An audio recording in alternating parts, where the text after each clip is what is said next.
Olá, sejam bem-vindas ao canal Wicca Triluna. Eu sou a Lidan Creuri e esse é o capítulo 7 do livro Wicca para Iniciantes, da Thea Sabin, o nosso querido clube do livro. E hoje eu estou com a Seren. Olá, pessoal. E também com a Louise.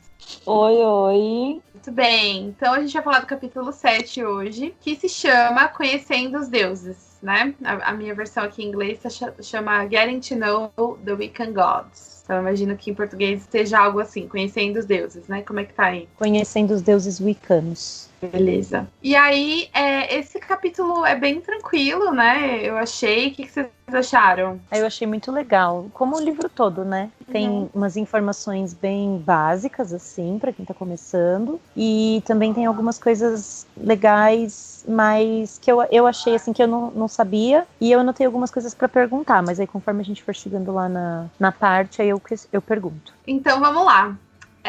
Eu acho muito legal a primeira coisa que ela fala é que os deuses, eles são... Os deuses da Wicca, né? Os deuses pagãos, eles são muitas coisas. Eu gosto muito do segundo parágrafo, que fala assim... Poxa, como que a gente vai entender a natureza dos deuses pagãos? Eles têm livre-arbítrio? Eles são arquétipos do inconsciente universal? Eles são... deuses tipo Deus cristão, onipotente, onisciente, onipresente, ou eles são formas de pensamento, ou eles são forças da natureza, ou eles são arquétipos personificados da nossa própria concepção de divindade. E aí ela não dá uma resposta, ela fala assim, olha, eles são tudo isso, né? Para entender os deuses pagãos, a gente tem que entender como as civilizações foram crescendo e entendendo a questão de divindade. Então, também muda e varia de civilização para civilização. E o seu conceito de divindade, ele pode variar, mas tem algumas coisas que são fixas. Por exemplo, diferente do Deus cristão, que você venera, que você se abaixa e você cultua, e você... tem lá a sua reverência. Os deuses pagãos, a gente não funciona, o trabalho não é assim com eles. Porque é como se você estivesse tendo uma reverência aos elementos. Você se dobra, você se curva para a água, você se curva para uma aurora boreal, você se curva para uma tempestade. Então, meio que não faz sentido a gente se curvar em reverência aos deuses pagãos, porque eles são parte da natureza. E aí a gente entende que trabalhar com os deuses pagãos é entender a natureza, entender a essência, e aí sim puxar o arquétipo Deus de cada civilização que você sente mais afinidade, né? Então eu acho bem legal essa linha de raciocínio. O que eu achei bem legal é que mais pra frente um pouquinho, ela vai fazer uma analogia que eu achei bem legal, que é a da árvore. E eu nunca tinha pensado daquela maneira como ela coloca. E aí aquilo me fez ter uma boa ideia, assim, de como isso funciona. Que a divindade, ela é uma coisa só, ela é como se fosse um tronco de uma árvore que está sustentando dois galhos que se abrem, se ramificam, por exemplo. Então, quando você tem um tronco inteiro e completo, você tem a divindade, o divino. E aí, essa divindade, ela se divide em duas polaridades, que seriam dois galhos, que é o Deus e a deusa, que é o masculino e o feminino. E esses dois galhos grandes e grossos que dividem essa divindade, deles saem várias ramificações que vão saindo, que são os deuses, né, que a gente conhece, tipo, dos panteões e tal. E isso para mim ficou bem claro, assim, aí eu consegui ver de um jeito que eu nunca tinha visto antes. Bacana. Achei bem interessante. Bacana, é isso, né? Então, para você que está começando na Wicca, é importante esse raciocínio que a Seren trouxe, porque na Wicca a gente acredita numa polaridade de deuses, né? Então a gente acredita na grande mãe, que é a mãe natureza, e todos os outros codinomes, né? A gente vai falar ao longo do capítulo. E o deus cornífero, que é o deus da floresta, o deus da selva, o deus da terra, e enfim. Então a gente acredita numa deusa criadora e num deus. Então olha que legal. Essa religião é uma religião totalmente matriarcal. Sim, é uma religião, então, voltada na questão da deusa como criadora. E aí cada tribo, sociedade, vai ver isso de uma forma, tá? Existem algumas sociedades pagãs que não veem dessa forma 100% matriarcal, mas a maioria das civilizações que entram na Wicca, digamos assim, vem dessa forma. Por quê? Por conta daquele mito da criação. Então, quem ainda não viu o vídeo do mito da criação, dá uma olhadinha lá. O que a gente já gravou, o mito da criação na Wicca, que é basicamente aquela questão que a ciência explica como Big Bang, né? Então, antes era a escuridão, e aí surgiu uma partícula de luz ali, e essa partícula de luz foi expandindo. Então, a gente entende que a escuridão é a grande mãe, por quê? Porque é a lua, porque é o ventre, porque é o caos primordial, porque é o escuro de dentro do caldeirão, da transformação. Então, tudo isso representa, né, a luz, as trevas, a deusa, a escuridão, o ventre, né, que é escuro. Então, tudo isso representa a grande mãe. E aí, tinha aquela luz que foi expandindo, e aí a gente romantizou esse processo, e aí a deusa amou essa luz, gerou essa luz e deu a luz. E aí houve essa grande explosão, que é o Big Bang. E aí o Deus nasceu, que é a luz. Então a gente romantizou esse processo dentro do paganismo. E é interessante porque a gente consegue justificar a nossa crença do ponto de vista da ciência. Então, para quem acha que a bruxaria está muito longe disso, ou para quem acha que mas bruxaria é sobrenatural. Não tem nada de sobrenatural. A gente simplesmente chama o Big Bang de Deus e deusa. Você chama o Big Bang de quê, né? Então essa é a grande diferença aí das pessoas colocarem nomes diferentes nas coisas, mas cada um acredita no que faz o coração ficar quentinho, né? E aí, bom, falando nessa questão também no começo do capítulo, ela fala que os deuses são imanentes. E eu acho muito importante falar sobre isso. Isso não é um tópico tão básico, né? Mas eu acho importante. Os deuses são imanentes e emanentes, né? Com I e com E. Então, o que quer dizer? Eles são imanentes porque eles estão em todas as coisas. E eles são emanentes porque eles emanam também de dentro da gente. Então, nós fazemos parte dessa partícula divina, né? Ou seja, a gente pode assumir e presumir que nós também fazemos parte da divindade.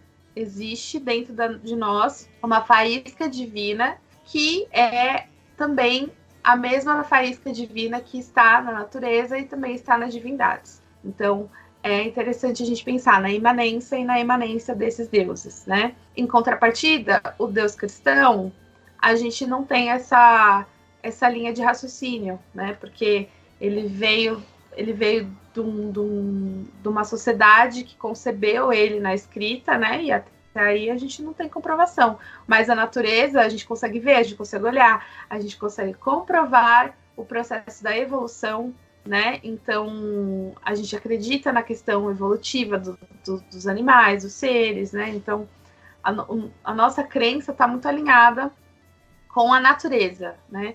E o que a gente consegue perceber, e não simplesmente uma fé cega em deuses mitológicos.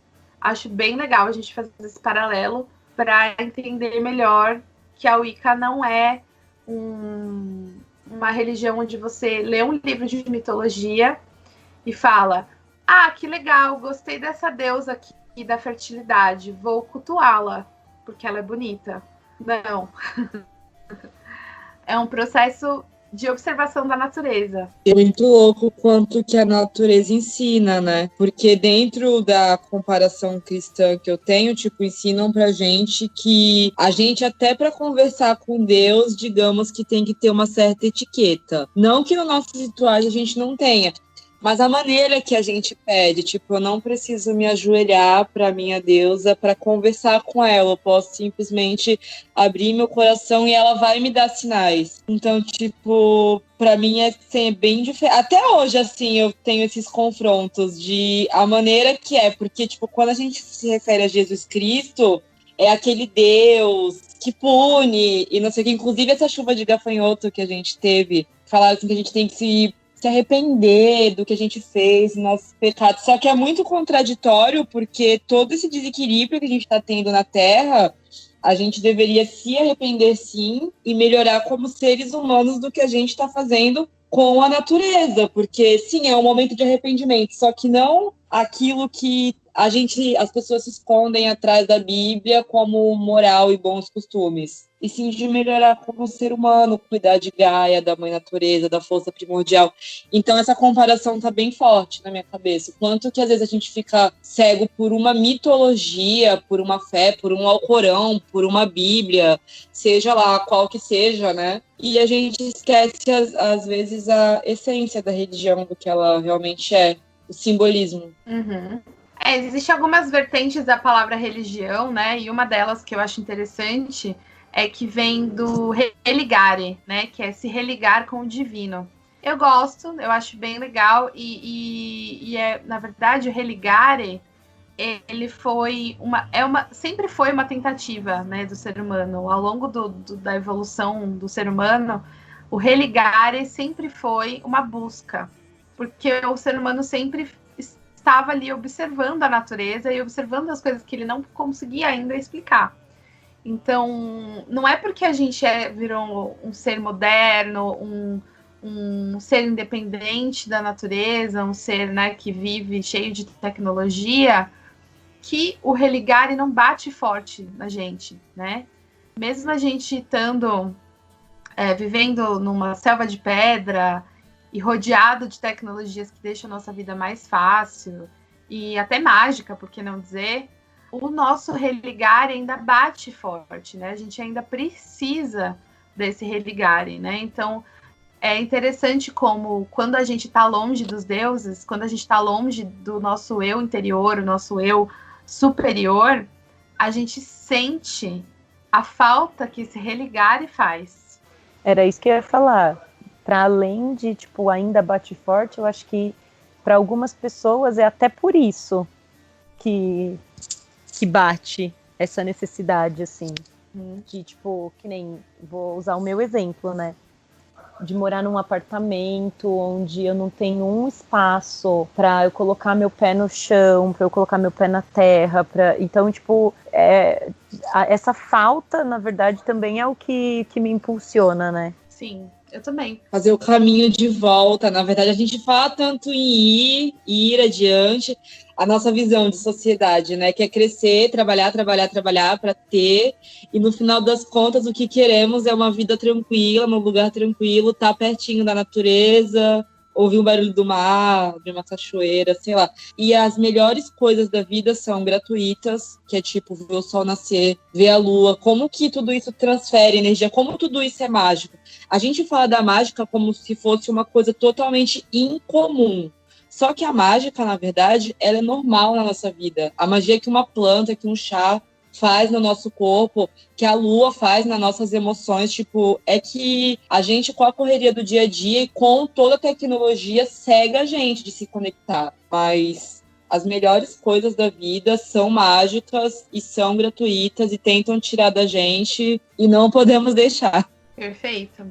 E aí, então, surge a grande pergunta, né? Então, Aliran, como que eu faço para me conectar com os deuses, né? Se a gente está falando que a gente não precisa mais deles, mas você falou também que o nosso coração bate por esse religar, essa vontade intrínseca do ser humano de explicar o inexplicável, né? Beleza, vamos lá? Então, para isso que a gente está aqui, é para isso que a gente escolheu a Wicca como nosso caminho, né? A gente entendeu que a Wicca é um caminho válido para se conectar com os deuses da forma como a gente gosta, né? Porque existem várias formas de se conectar com a divindade, a Wicca é só mais uma delas, né? E a gente gostou, estamos aqui e estamos nessa jornada. Então, a deusa, você precisa entender a natureza da deusa para conseguir se conectar com ela.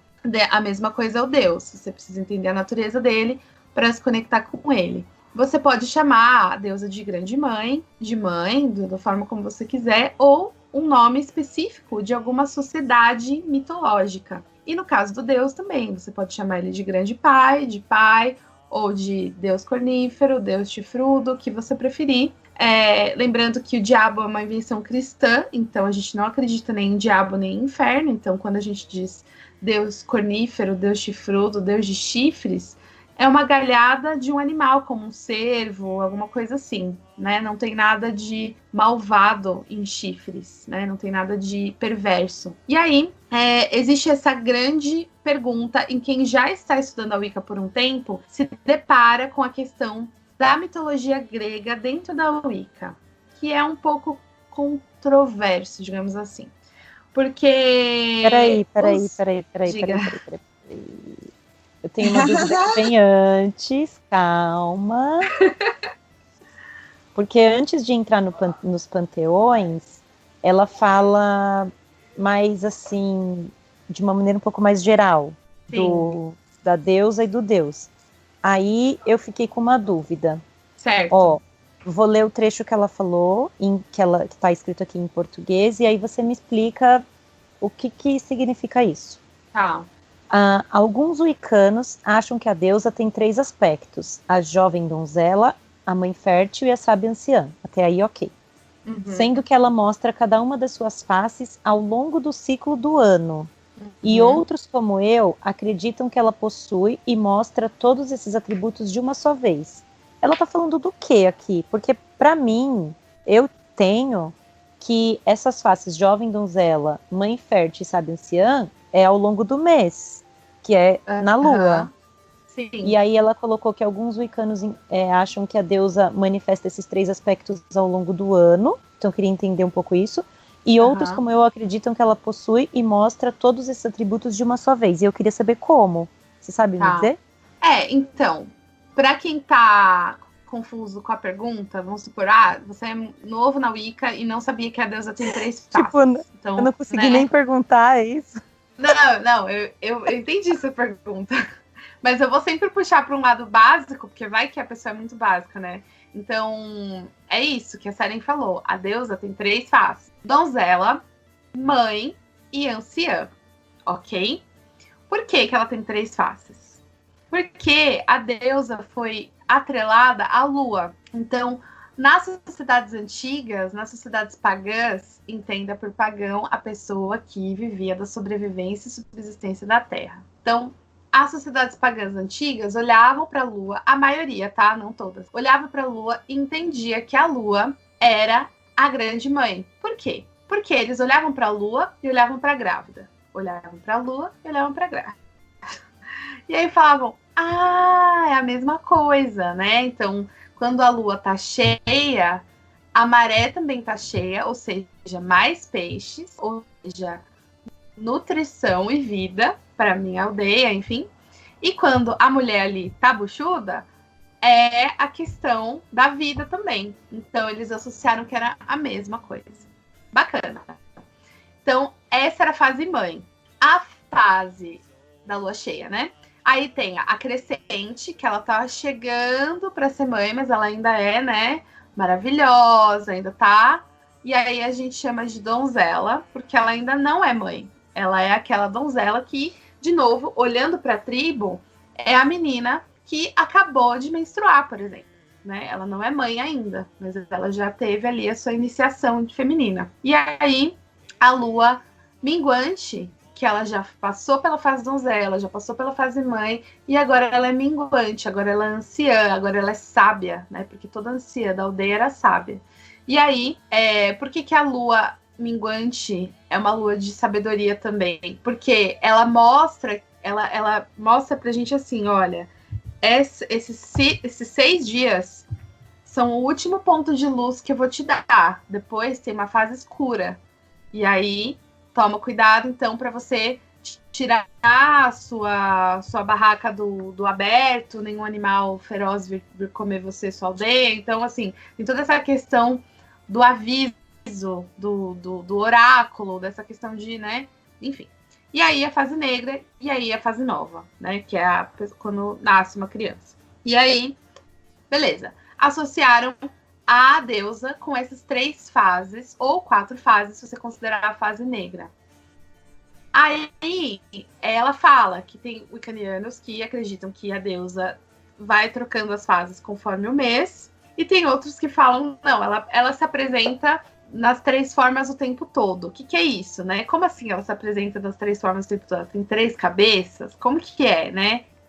A natureza da deusa é mutável, né? Então, ela vai se apresentar para você da forma como você precisa que ela se apresente. Essa é a forma como eu vejo, tá? Tem wiccanianos que vão ser muito rígidos na questão das luas, que aí seria uma prática realmente bem pagã, uma prática bem até xamânica, né? De tipo, a gente vai fazer uma meditação, mas, por exemplo, se agora a gente está na lua minguante, eu não posso fazer uma meditação e falar ou ver dentro da minha meditação a deusa na fase donzela, porque ela tá anciã, então ela não vai aparecer donzela na minha meditação, sabe? Mas assim, essa é uma forma de ver também, que faz todo sentido e é justificado. Mas vamos supor que você tá lá estudando a Wicca e aí você resolveu fazer sua primeira meditação para se conectar com os deuses pela primeira vez. E aí você precisa do quê, né? Nesse momento. Você precisa de alguém para te guiar. Olha que lindo, né? Então, a deusa vai ser aquela pessoa que vai vir na fase negra nesse momento? Ou que vai vir na fase donzela para você nesse momento? Não, porque você acabou de chamar ela de grande mãe. Ela não vai vir para você como uma anciã ou como uma donzela. Porque você precisa nesse momento da mãe. A mãe que guia, a mãe que nutre, a mãe que mostra o caminho. Então, eu não lembro qual que ela falou que ela acredita. Acho que é a segunda, né? Ela acredita. Ela fala que ela acredita que ela mostra as 3 faces o tempo todo. Sim, eu também. Eu acho que vai depender do que você precisa para aquele momento. E aí, isso que eu ia falar quando a série me cortou, tô brincando, que a questão do panteão grego, mas imagina, a questão do panteão grego, que não tem grande mãe, né, que é controverso, como que vai ter grande mãe no panteão grego se não tem grande mãe? E aí tem Gaia, mas Gaia não é uma deusa, é uma titã, enfim. E aí tem lá a pessoa que conheceu a Afrodite, se apaixonou por Afrodite, e como que ela vai encaixar, é um exemplo, tá? Como que ela vai encaixar a Afrodite na Wicca, se a Afrodite não é grande mãe? Aí a gente, pera, como assim? Por que a Afrodite não pode ser grande mãe? Se ela é uma face da grande mãe. Se ela é uma face da deusa. Porque a deusa tem muitas faces. A Afrodite é só mais um arquétipo. Surgiram ao longo do mundo, da história da humanidade, existem diversas deusas do amor. A Afrodite é só uma delas. E nada mais é que colocar um símbolo a algo que a gente não saberia simbolizar, como Afrodite, Freia e por aí vai. Né? Amor. E digo mais, a Afrodite, ela não é só a deusa do amor. Eu acho que em muitos momentos ela não gostaria de ser rotulada só como isso, sabe? Ela pode ser muito mais se alguém fizer um processo de dedicação com essa deusa, um processo de sacerdócio, vai ver outras faces de Afrodite que não são tão exploradas. Vai caminhar junto ali e explorar junto. Então, entendam que se você escolher uma deusa de um panteão e aí você escolheu trabalhar com essa deusa, mas não necessariamente ela é uma deusa mãe, uma grande mãe, não tem problema, porque ela é uma face da grande mãe. Ela não é ela não é uma semideusa, ou ela não é uma deusa infértil, ou, sabe? Ou ela é uma deusa só da guerra, né? Ela tem as suas faces. Claro que vai ter o arquétipo. O arquétipo vai sempre falar mais alto, né? Que é o que ela cita nesse livro. A deusa indiana da guerra, a deusa Kali, ela é uma deusa da guerra, da morte. E ela fala no capítulo, né? Alguém falou pra mim que Kali era a grande mãe, super carinhosa e fofinha. Então, o arquétipo vai sempre falar mais alto. Por mais que ela seja uma face da grande mãe, ela ainda é a deusa da morte e da guerra. Você quer ela pra se dedicar? E é legal quando ela fala da Kali, né? Porque ela fala assim, ela vai te chutar, te espancar, e não sei o que, não sei o que. E depois vai te acolher. E depois vai te acolher como qualquer mãe faria. Tipo, ela vai ter esse momento, mas antes ela vai te matar. Quando tiver amor, sobrenascer de novo, aí sim ela vai te acolher. É que nem a Hecate, né? Eu sinto isso, a presença da Hecate. Não é, ela exige muita disciplina, que pra mim é uma coisa bem... É um tabu pra mim, a disciplina. Então eu levo vários tombos com isso. Se não é disciplinado, eu sinto que ela dá os tombinhos dela. Comigo merecidos, né? Pra falar a verdade.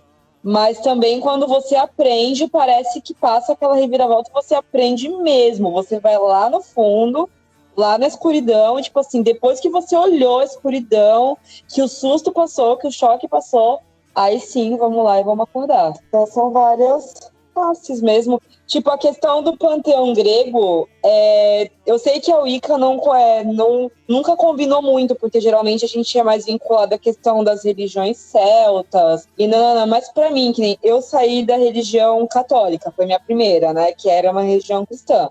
E depois, tipo, o meu primeiro salto foi depois, tipo, os romanos, que foi vendo a Vênus, que da Vênus foi para Afrodite. Então, para mim, foi o meu primeiro panteão que me ajudou a abrir a mente para outros panteões. E eu aprendi muito, tanto com os arquétipos. É que nem a Eliran falou da questão de Afrodite. Eu trabalhei com Afrodite e eu subestimei ela, porque quando eu comecei, eu queria a questão da sensualidade, a questão da forma que eu me vejo, só que eu achava que era só uma questão de aparência. E com ela, quando ela começou a entrar na minha vida mesmo, eu vi que ela ensina o amor em todas as camadas, o auto-amor, a maneira que nós nos vemos, o que nós fazemos, como nos posicionamos no mundo, como distribuir a amorosidade. A Afrodite tem muito essa questão da sabedoria. Então, por mais que a gente não veja ela como mãe, ela é muito, sim, muito acolhedora, e o amor exige sabedoria. Então, eu até mudei minha visão sobre ela de uns anos pra cá. Com certeza. É isso mesmo. E aí, falando dessa questão de sociedade, né? Você vai escolher um deus, uma deusa ou um panteão no qual você sente mais afinidade, né? E aí você vai estudar as mitologias e tal. Tem algumas mitologias que talvez não encaixam tanto na Wicca quanto a gente gostaria, né? Que é o caso da grega, mas ela é super encaixável, sim. É só uma questão de você realmente estudar. E quando eu falo estudar as mitologias, não é só em livro de Wicca, é em livro de história também. Existiam templos para cada deus em cada cidade. Tem cidade que era templo de tal, tem cidade que tinha templo do outro. E aí, dentro daqueles escritos da cidade, você encontra sacerdotes de Apolo, sacerdotes de Diana, sacerdotes de sei lá quem, que escreveram quais eram as práticas que eles faziam naquele templo. Então é muito interessante a questão da mitologia grega, tem muita coisa legal para ser estudada, mas enfim. Vai ter alguns panteões que não se enquadram. E aí a gente precisa ver realmente que a Wicca é uma religião europeia. Então, no livro ela fala, se você gosta de um panteão africano, se você tem origens africanas, você pode cultuar eles na Wicca. Então, pode. Faz sentido? Não. Por quê? De novo, tem a questão do mito da criação. Então, você precisa escolher um caminho aí. Você quer uma prática panteísta ou você quer uma prática duoteísta? Porque você vai chegar em algum momento nessa escolha. Se a sociedade que você escolheu para cultuar não é matriarcal, já temos um problema. Porque não dialoga com a Wicca. Não tem como você chamar Oxalá de grande mãe. Ah, mas Oxalá tinha um consorte. Tá, eu não conheço, tá, gente? Tô só dando um exemplo. Aí, vê lá. Você vai lá, Gaia. Gaia, grande mãe, grega, ok. Gaia tinha um deus do lado dela? Não, na verdade tinha um cara que comeu os filhos, não era bem um deus. Então você vai chegar em algumas problemáticas. Então, vale a pena você realmente entender o que faz sentido para você. E não tem como a gente dizer aqui nesse vídeo possibilidades, porque são muitas possibilidades. E aí você vai ver o que faz sentido para você. Diga. Deixa eu perguntar. Essa parte, essa questão que foi citada do panteão africano, entraria também naquela questão que ela falou de apropriação cultural? Quando eu li, eu fiquei meio na dúvida mesmo. Porque, assim, uma pessoa que tem afinidade com a Wicca, mas também gosta do panteão africano, por exemplo. Só que, atualmente, existem religiões que cultuam os deuses africanos, como a Ubanda, o Candomblé, eu não sei dizer exatamente.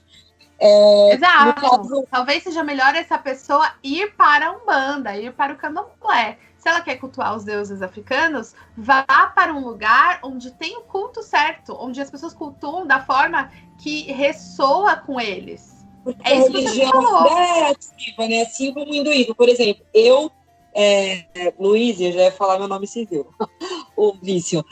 Eu gosto dos deuses hindus. Só que, não teria nada a ver chamar eles para o meu círculo de práticas Wicca, sendo que existe uma religião que lá na Índia e tudo mais, eles cultuam os deuses hindus da maneira deles, etc. Então, seria uma apropriação da mesma forma, correto? Exato. A menos que você saiba como são feitos os ritos para esses deuses, é uma apropriação, né? Então, se você quiser trabalhar com Kali, você vai ter que estudar como Kali é cultuada, como foi cultuada ao longo do ano e como faz para se conectar com ela. Porque você não vai poder pegar a fórmula wicana e jogar na Kali. Você não vai poder pegar a fórmula do círculo mágico da liturgia da Wicca e jogar dentro de um panteão iorubá. Não faz sentido. Então você precisa escolher. Se já tem um caminho, por exemplo, se já traçaram um caminho para se conectar com o panteão iorubá, por que eu vou pegar o panteão iorubá e colocar no meu caminho? É falta de respeito. Então, se já existe um caminho consagrado para chegar naquele deus, naquele religare, então eu tenho que usar aquele caminho. Então, se eu quiser chamar para o meu círculo, para o meu relacionamento, uma deusa egípcia, eu preciso estudar como que era a sociedade, mas também as liturgias, para eu entender como que se cultuava por exemplo, Ísis no passado, e como eu posso acessar e fazer o caminho para fazer isso hoje. No caso da Wicca, que trabalha muito com o panteão celta, é um pouco mais fácil, porque toda a liturgia da Wicca foi baseada em deuses celtas e em deuses que estavam ali no limiar entre onde era o povo celta e onde se misturou com os bretões e tal. Então, tem ali Roma e Europa Ocidental, britânica, e aí uma coisa só se formou. Então, ali é o mesmo limiar de deuses onde a Wicca bebeu fonte. Mas, se você quiser uma outra prática, vai pelo caminho daquela prática. Não tenta colocar dentro da Wicca uma coisa que não é natural da Wicca, entende? Uhum. Faz sentido? Inclusive, esse daí era uma parte que eu tinha grifado para perguntar. Justamente sobre isso que você tá falando. Eu acho que é uma questão, não é uma regra, tá? É uma questão de respeito. Se já existe um caminho consagrado daquela divindade, vai por aquele caminho. Não tenta fazer do seu jeito. Faz do jeito de quem já escreveu a história, né? Não é que você não pode cultuar deuses africanos na Wicca. Não é isso. Não é que não pode. É que já existe um caminho para isso. E esse caminho não é a Wicca. Então, às vezes você quer ser uma coisa que você não quer, que você não é. Até porque os cultos deles são ativos, por assim dizer, não, que nem existem civilizações que as culturas, os cultos meio que foram morrendo, como os cultos celtas. São praticados os cultos celtas como antigamente hoje em dia? Não, a verdade é essa. Foram se adaptando, acabou virando. São no druidismo. No druidismo, sim. Nossa, que legal, gente. Mas o druidismo não se perdeu. Mas, enfim, teve, ao longo da história, muita coisa vai se perdendo, vamos dizer assim, dando aquela generalizada. Sim. Dos deuses africanos, tipo, acredito que muitos cultos devem ter passado por transformações, assim como foram os celtas, que acabou dando nessa salada e virou a Wicca. Mas existem casas que você pode ter um acesso mais facilitado com tais divindades. Assim como no xamanismo. Eu adoro o xamanismo, por exemplo. Existem casas que fazem trabalhos voltados para o xamanismo. Então, tipo, não precisa fazer toda essa adequação, porque essa religião ela ainda vive, ela ainda pulsa. Então assim, mas eu quero ter duas práticas. Eu quero ter lá o meu altar para Diana, mas eu também quero ter meu altar para, sei lá, nem sei, gente, Yansan, sei lá, não, nem combina, mas enfim. Vamos supor que a pessoa, né, queira ter um altar para Afrodite e um altar para Yansan. Acho que até combina melhor. Pode. Cara, pode, desde que você não misture as práticas. É isso que eu tô falando. Se você quiser ter dois religares diferentes, quer ter duas religiões, quer ter dois caminhos, tenha, entendeu? Só que em algum momento, um caminho vai te pedir. Isso é fato. Você pode ter duas religiões, pode ter três, mas em algum momento, um caminho vai falar, você é daqui, vem pra cá, né? Independente de qual seja. Então, você pode cultuar quem você quiser. Mas vai ter um momento que você vai sentir uma cobrança de algum dos dois lados. E aí você vai ter que realmente parar e falar quem eu sou. Quem eu sou. E no que eu acredito. Né? E o que faz sentido pra mim. Ok. E aí, falando do Deus, né? Então, o Deus, ele é o consorte da grande mãe. Quem é consorte? Ele é o parceiro, né? A mãe, ela precisa da polaridade masculina para fertilizar e criar uma vida, mas ela que nutre. Então, ele não é mais importante do que ela, mas também não é menos importante do que ela. Ele precisa estar ali, mas a mãe consegue fazer tudo sozinha uma vez que ela dá a luz. Então, por isso que a nossa visão de divindade ela é mais matriarcal, porque a mulher é maravilhosa, né? A mulher consegue tudo que ela quer. E por que não divinizar isso, né? Mas o masculino, a polaridade masculina também é válida aqui. E ele tem um papel de divindade também. Que é o Deus da caçada, o Deus que protege a caçada, o Deus da selva, o Deus do sol, né? Então, se a lua é a deusa, tem o Deus Sol. E aí, todos os aspectos que o Deus pode ensinar pra gente de sabedoria também. Então, cada um tem a sua área de expertise, né? Claro, os dois têm muita sabedoria, mas dependendo da civilização na qual você escolhe estudar, vai ter um Deus que é mais puxado para sabedoria e a outra deusa é mais puxada para, sei lá, família, enfim.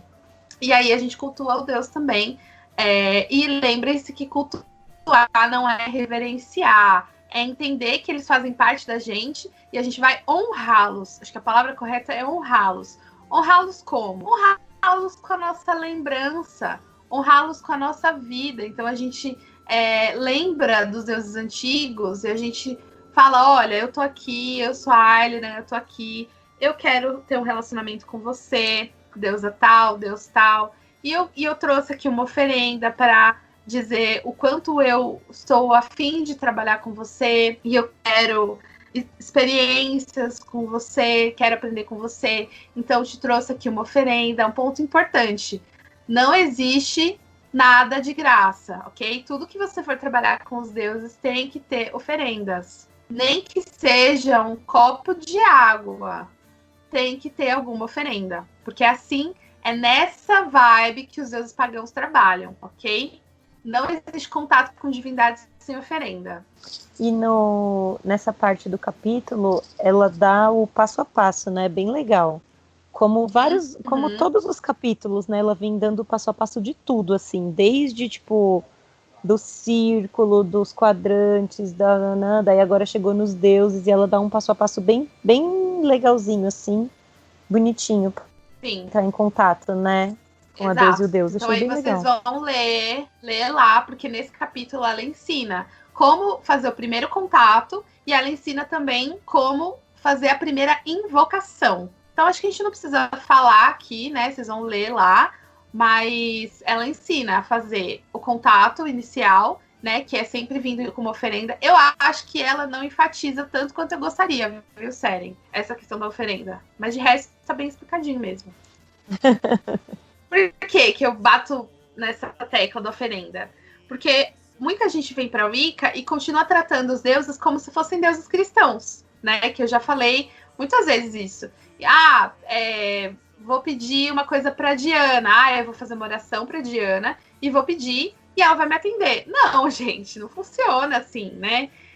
Você está acessando uma egrégora de um arquétipo que a gente personificou, né? Não é igual o Deus cristão, onde você vai lá, reza um Pai Nosso que acontece, ou então ora que acontece. Não, são deuses pagãos que sempre trabalharam na base da oferenda, desde sempre. Eles foram criados na mesma época que eles nasceram, entende?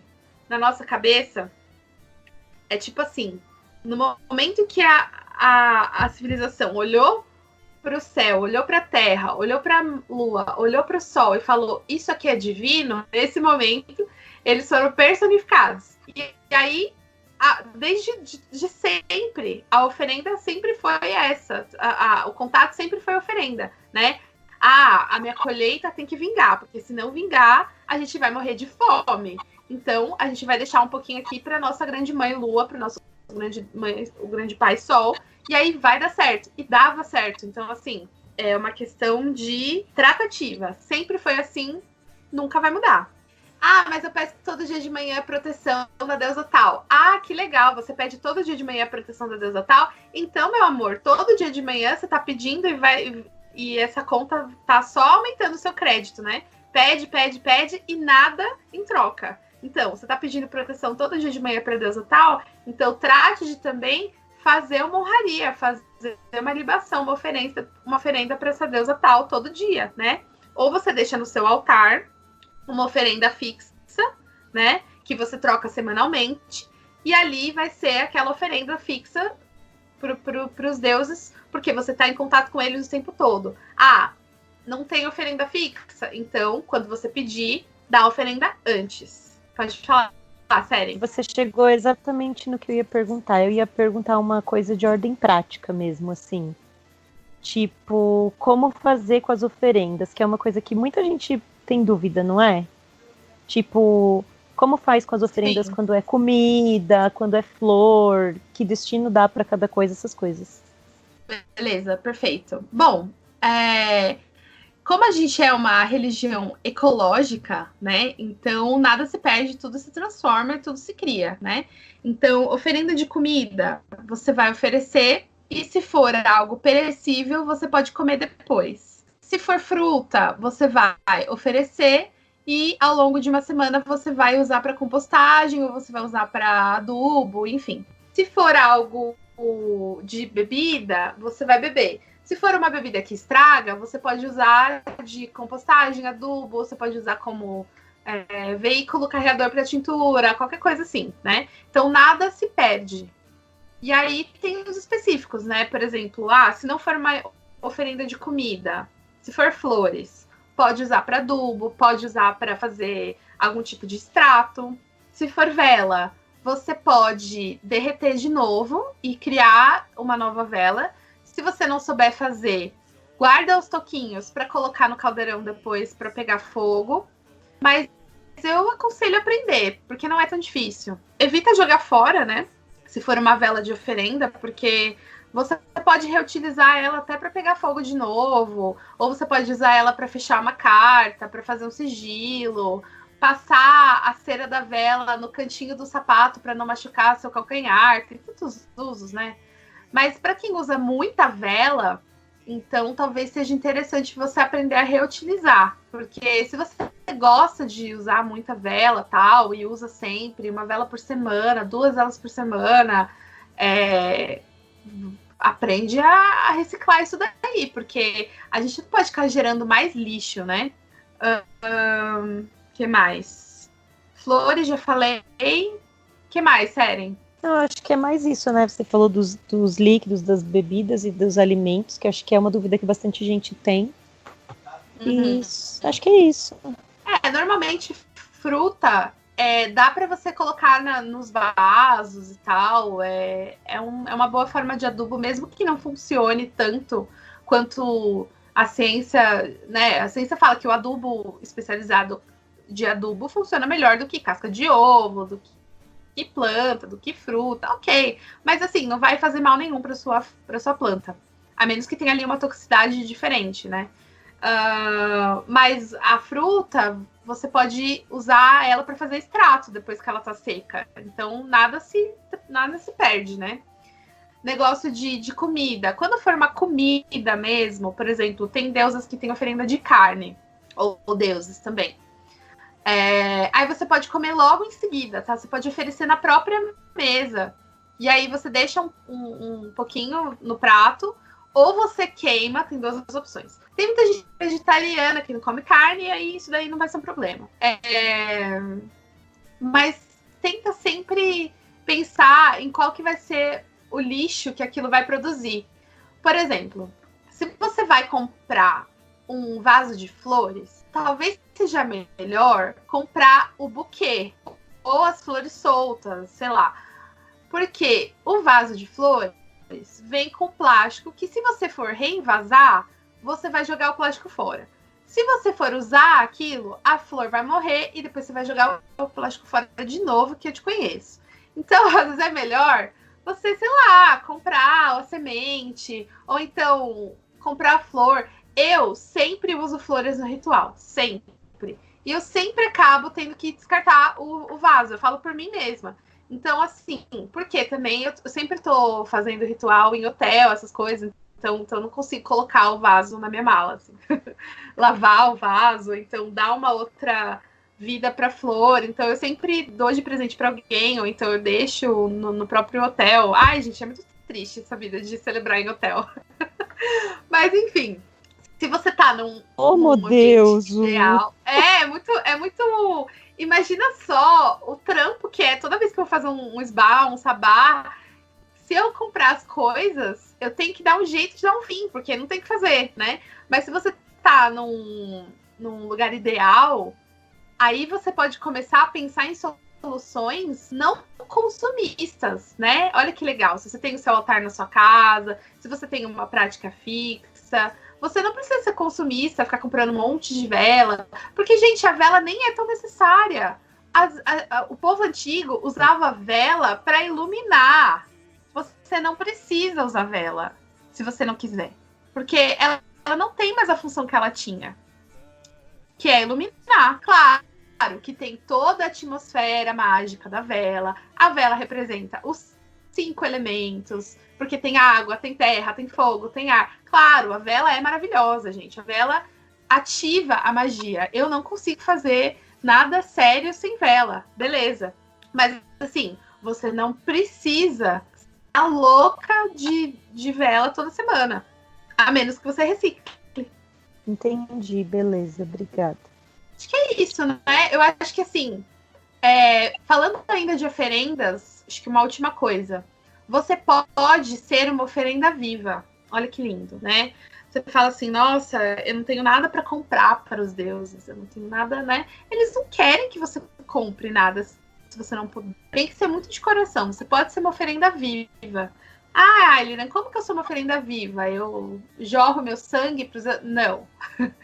Claro que você pode usar, né, o copinho coletor. Poxa, enfim, não. aí... Não. Isso daí é um outro tópico que a gente vai falar. Mas você pode ser uma oferenda viva no sentido assim, eu vou doar o meu tempo. Olha que lindo. Porque hoje em dia tempo é dinheiro, né?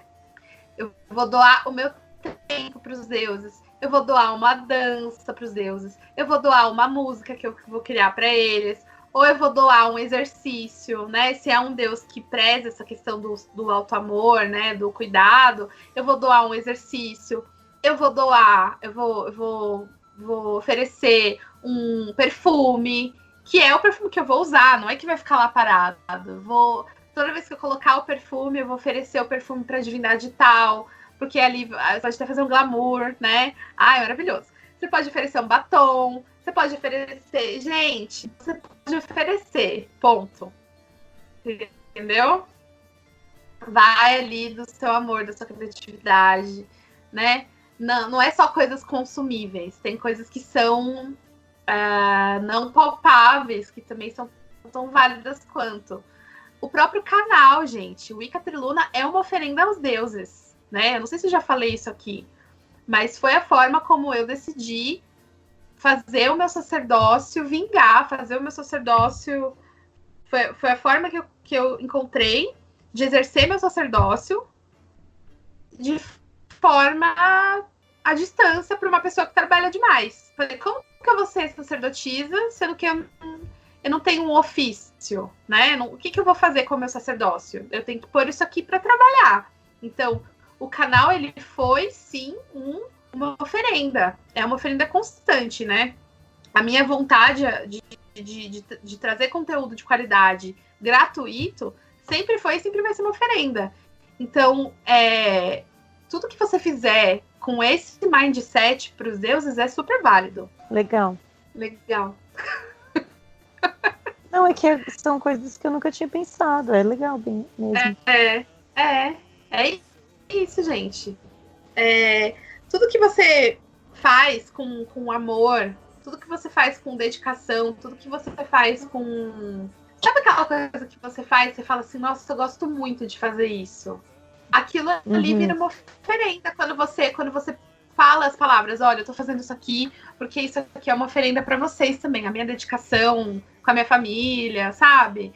Eu vou fazer uma lasanha para minha família e o ato da minha dedicação de amor e carinho para com eles, isso é uma oferenda, porque lembra que todos os atos de amor são atos da deusa?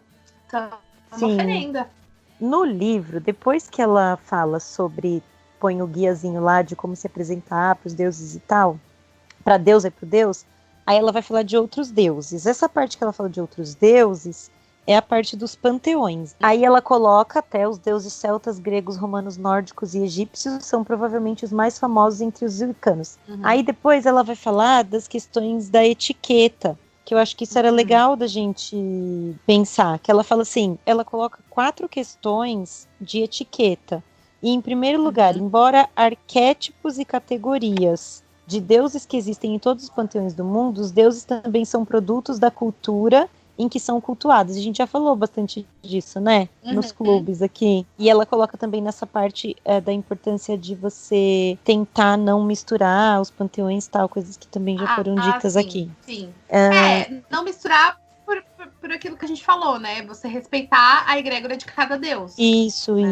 E as culturas, as histórias, né? De cada momento, de cada espaço. Aí depois que ela coloca na mesma linha, é importante que você aprenda tudo que puder sobre os deuses e suas histórias. Isso é muito legal, porque leva a gente para esse estudo da mitologia em si mesmo, né? E não se sinta mal se você não souber a história da mitologia toda. Porque você não precisa, entendeu? Você precisa se conectar com a sua deusa. Você precisa entender a sociedade e a civilização daquela época. Você precisa conhecer todos os contos? Não. Você precisa conhecer a sociedade. Então, se você lê algum livro que te dá um panorama legal de como as pessoas viviam naquela época, como as pessoas que cultuavam a sua deusa viviam e como as pessoas cultuavam aquela deusa, aquilo já é suficiente. A cultura também mostra sobre o Deus, né? Tipo, sobre a divindade. Eu me baseei muito nos pergaminhos da demanda do Santo Graal, que foi um dos estudos que eu fiz na faculdade, que foi na época que eu despertei para a Wicca. Então, aquilo, para mim, foi o texto base, sabe? Aquela questão de, tipo, vamos entender os povos celtas e gauleses baseado nesse texto histórico aqui. E aí eu fui ler um livro de história onde continha escrito ali o conteúdo do pergaminho da demanda do Santo Graal, que é basicamente ali Avalon, né?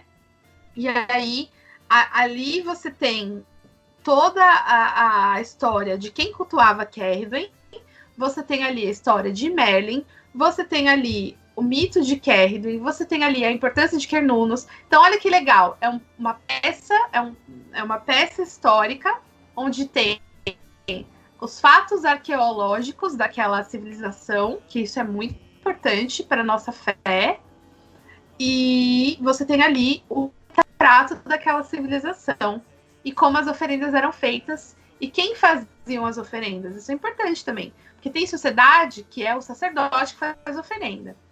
Tem sociedade que é o pajé.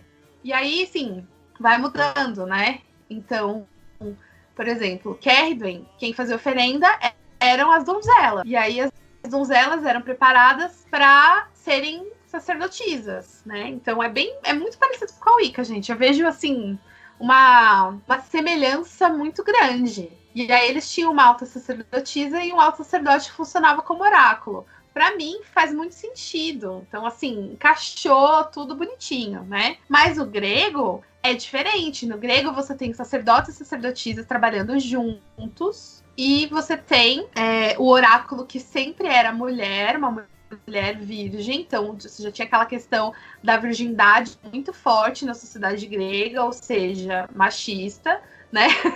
já puxo lá pro... Enfim, estudem. Né? Fatos.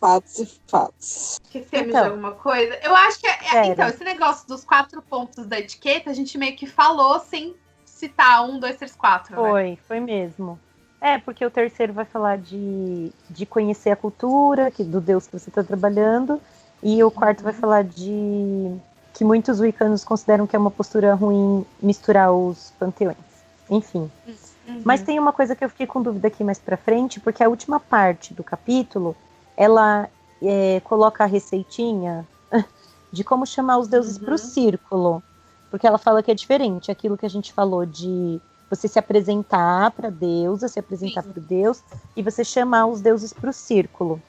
Aí eu fiquei com uma dúvida, porque ela coloca que, e foi até uma coisa que a gente tinha discutido há uns dias, no nosso grupo, que ela fala que a vela do deus deve ser vermelha ou dourada e da deusa branca ou prateada. E aí eu fiquei tipo, Elaiá, porque não é o que eu faço, entendeu? Aí, não sei, queria ouvir um pouquinho. Essa cor que ela falou, pra mim não faz sentido. Porque vermelha pro deus, por quê? Né? Por causa da luz? E branca pra deusa... Então, só se for. E branca pra deusa, por quê? Né? Por causa da lua? Se for isso, tudo bem, né? Porque cada sabá, pra mim, tem uma cor diferente. Mas, assim, se for a vela, aquela vela fixa do altar, né? Que a gente sempre tem aquela vela fixa do deus e pra deusa. Naquela coisa do dia a dia, aquela que ela fala que você apaga Isso. Quando você... não é a do sabá, é aquela do dia a dia. Então, você pode fazer algo que faz sentido, que você consiga justificar. Pra mim, o que faz mais sentido é a dourada e prateada. Tipo, sim, não tem comparação. Dentro da minha realidade, tipo assim, eu sou uma pessoa que sempre falava assim, eu vou me preparar pro próximo sabá ou esbá. E no final das contas, eu sempre acabava comprando tudo em cima da hora. Aí esse ano é meu ano de dedicação e, tipo, eu tenho que estar focadíssima.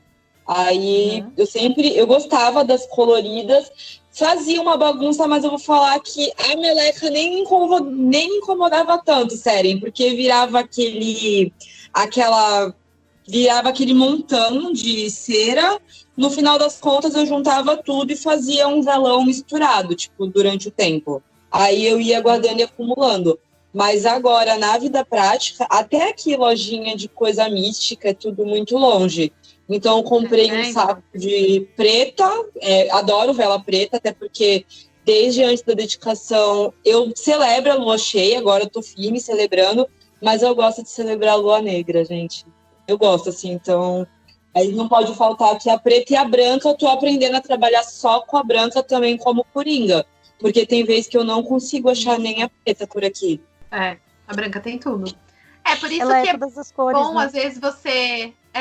Por isso que é bom você aprender a celebrar sem nada. Eu acho que é um exercício muito importante para todo mundo fazer um dia, celebrar sem nada. Sem nada. Para você ver a energia fluindo mesmo assim. É muito legal, porque às vezes a gente se vicia nos instrumentos, nas ferramentas, que vai ser o próximo capítulo. Mas assim, eu tenho celebrado sem nada por muito tempo. E assim, eu sinto energia e não é diferente de quando eu tenho os instrumentos. Tem que ser igual, porque a energia também vem da gente. Claro, quando tem as coisas tudo é mais gostoso, é mais fácil também de sentir. Mas você pode fazer sem nada também. E tem a questão da dedicação, né? Porque acho que em alguns capítulos anteriores, até no curso de magia de velas, você vai explicando sobre a questão das camadas, que quanto mais camadas colocamos, mais forte fica aquele nosso feitiço. Até porque mostra o nosso interesse naquilo. Só que muitas vezes vai ficando aquela questão, pelo menos eu sinto isso, da autossabotagem. Vamos supor, é final de mês e tô na maior correria, eu não consegui parar, mas, poxa, às vezes até esse momento vai me ajudar a parar, fincar, conectar. E aí, muitas vezes a gente se priva de fazer isso porque não deu tempo de correr atrás para que você faça aquele ritual da maneira que você gostaria. Uma coisa é você não fazer, você não usar instrumento porque você não comprou, porque você não se planejou. Outra coisa é você não fazer ou você não usar instrumentos mágicos porque você não tem dinheiro ou porque você não pode. Isso é outra coisa, né? Sim. Então é isso, gente. Se tiverem alguma dúvida, comentem aí nos comentários.